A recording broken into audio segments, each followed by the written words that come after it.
Good morning बच्चों। मैं doctor Lakshmi Tiwari, Hindi विभाग, मरवारी कॉलेज, रांची।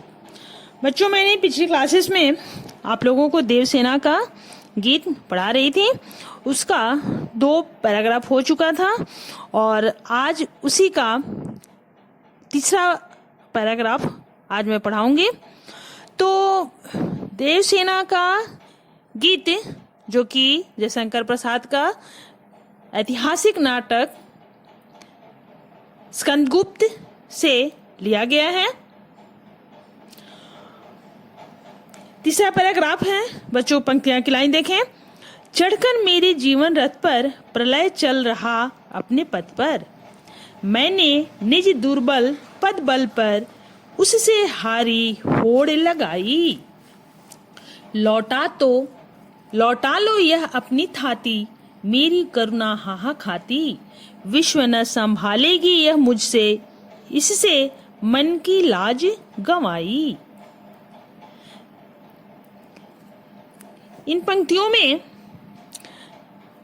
देवसेना स्कंदगुप्त के विवाह प्रस्ताव और देश के प्रति सेवा व्रत का संकल्प, इन दोनों के कारण देवसेना के मन में द्वंद्व है और यह द्वंद्व का जो भाव है इन पंक्तियों में व्यक्त कर रही है। वह कहती है कि सृष्टि का सर्वनाश मेरे जीवन रूपी रथ पर सवार होकर अपने मार्ग पर अग्रसर है, किंतु मैं अपनी दुर्बलताओं को जानते हुए भी और हारने की निश्चितता के ज्ञान के बावजूद भी प्रलय का सामना करती रही हूँ। यह जानने के बाद भी कि उसकी हार प्रत्येक स्थिति में निश्चित है, फिर भी देवसेना ने प्रतिस्पर्धा करना नहीं छोड़ा। कहने का भाव यह है कि नष्ट होने का ज्ञान होने पर भी उसने पराजय को हृदय से स्वीकार नहीं किया है। कौन? देवसेना। देवसेना भाव विह्वल होकर विश्व को संबोधित करती हुई यह गीत के माध्यम से कहती है कि तुमने उसे जो विश्वास रूपी अथवा स्नेह रूपी धरोहर सौंप रखी थी, उसे अब वापस ले लो। वह स्कंदगुप्त को कहती है कि उसे तुम वापस ले लो, यानी अपना जो प्रस्ताव है उसे वापस ले लो। उसका जीवन करुण से भर गया है और यह करुणा उसके लिए दुखदाई बन गई है। उसकी करुणा उसे खाए जा रही है। संसार ने जो जिम्मेदारी देवसेना को सौंप रखी थी, उसे वह संभाल नहीं पाई है। अतः वह अपने मन में लज्जित है कि उसके मन ने लाज खो दी है। देवसेना के मन की निराशा व्यक्त हुई है और वह विश्व की धरोहर को लौटाना चाहती है। आज यहाँ ये समाप्त होता है और उसका दूसरा भाग है, जयशंकर प्रसाद का पहला भाग था, जैसा पहले मैंने बताई थी, देवसेना का गीत, और दूसरा है कार्नेलिया का गीत।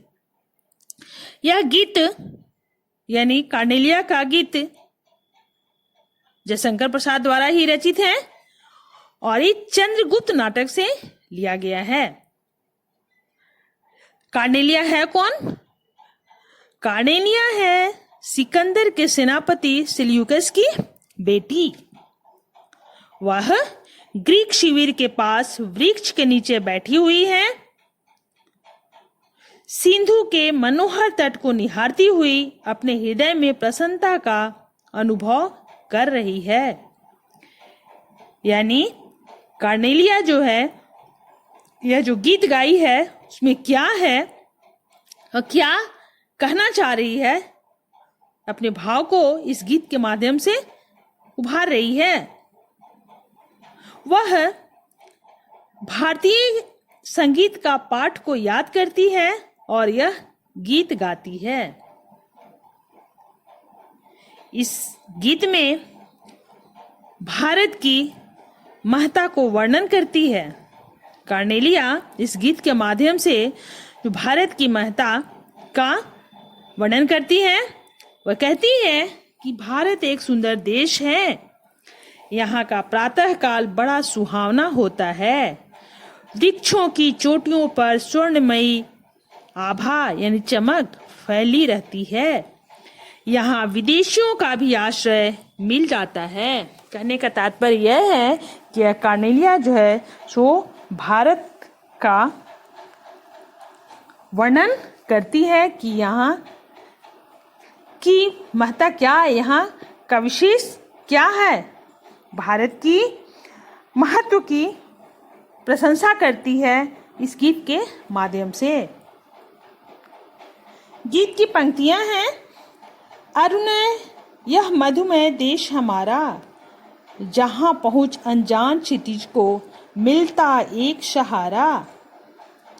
सरस तामरस गर्भ विभा पर नाच रही तरुशिखा मनोहर, छिटका जीवन हरियाली पर मंगल कुमकुम सारा। बच्चों, यदि आप लोगों के पास किताब है तो उसको खोल करके देखें, और नहीं है तो फिर सुने। इसका लघु सूरधनु से पंख पसारे, शीतल मलय समीर सहारे। शीतल यानी ठंडा, मलय मलय पर्वत, समीर हवा। उड़ते खग जिसके और मुंह किए, समय निज प्यारा। बरसाती आंखों के बादल, बनते जहां भरे करुणाजल। लहरें टकराती अनंत की, पाकर जहां किनारा। हेम कुंभले उषा सवेरे, भरती ढुलकाती सुख मेरे। मंदिर उंगते रहते जब, जगकर रजनी भर तारा। इस गीत को कार्नेलिया सिंधु नदी के किनारे ग्रीक शिविर के पास एक वृक्ष के नीचे बैठकर गाती है। उसे भारत भूमि नैसर्गिक रूप से मनोहर लगती है। भारत से उसे इतना मोह हो गया है कि वह भारतीय संगीत सीखने लग जाती हैं। इस समय वह एक भारतीय गीत यह सोचकर गा रही है कि कहीं वह उस गीत को भूल तो नहीं गई है। कार्नेलिया इस गीत में भारत की महत्ता और महिमा का गुणगान कर रही है। वह कहती है कि भारत देश मधुरता से भरा हुआ है। अरुण यह मधुमय देश हमारा, अरुण यानी लालिमा युक्त, मधुमय मिठास, मिठास से भरा हुआ है, मधुरता से भरा हुआ है। इस देश का प्रातः काल लालिमा युक्त और भव्य है, अर्थात भारत देश में सूर्योदय का दृश्य अत्यंत आकर्षक और मनोहारी है। इसको देखकर ऐसा लगता है जैसे अनजान यानी अपरिचित लोग भी क्षितिज को यहाँ पहुंचकर एक सहारा पा लेते हैं, अर्थात हमारा देश भारत सबको आश्रय देता है। यहाँ वृक्षों के ऊंचे ऊंचे शिखरों पर सूर्योदय के समय जो स्वर्णिम सुंदर आभा पड़ती है, उसे देखकर ऐसा लगता है मानो वृक्षों की शिखाएं खुशी से नृत्य कर रही हैं। यहाँ चारों ओर जीवन का सुंदर, सरल, मनोहारी रूप दिखाई देता है। वह कहती है कि यह देश हरी भरी भूमि पर सूर्य की लालिमा ऐसी प्रतीत होती है मानो सब ओर मांगलिक कुमकुम छिटका हुआ है। यानी यहाँ का दृश्य इतना अच्छा है कि देख करके ऐसा लगता है कि कुमकुम छिटका हुआ है। यहाँ विभिन्न रंगों की पक्षी इंद्रधनुष के समान अपने छोटे सुंदर पंख फैलाकर प्रातः काल मलय पर्वत से आने वाली शीतल यानी ठंडा, मंद अर्थात धीरे धीरे सुगंधित हवा के सहारे उस ओर मुंह करके उड़ते हैं जिस ओर उनके घोंसले होते हैं।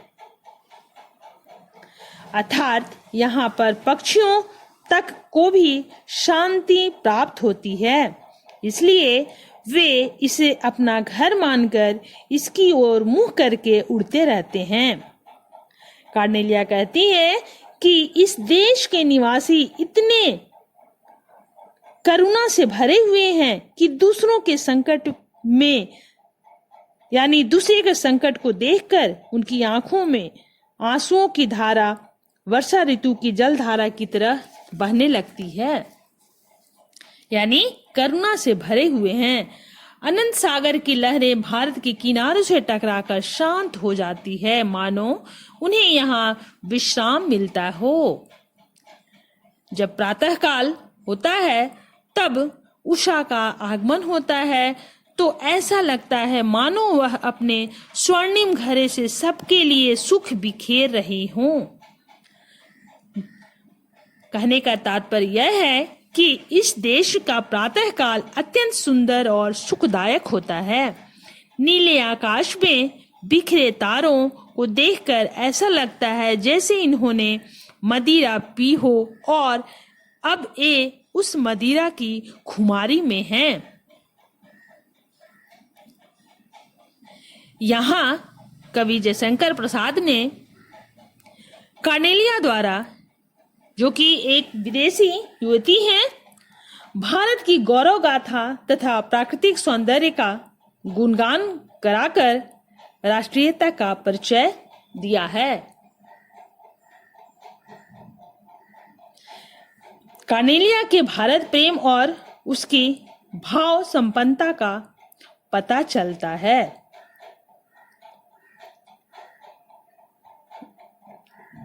कवि जयशंकर प्रसाद ने इसमें कहीं कहीं छायावादी शैली का भी प्रयोग किया है और इसके साथ ही साथ इस गीत के माध्यम से राष्ट्रीयता का परिचय दिया है। आज ही अब ये समाप्त होता है। इसका क्वेश्चन आंसर दूसरे क्लासेस में बताऊंगी। धन्यवाद।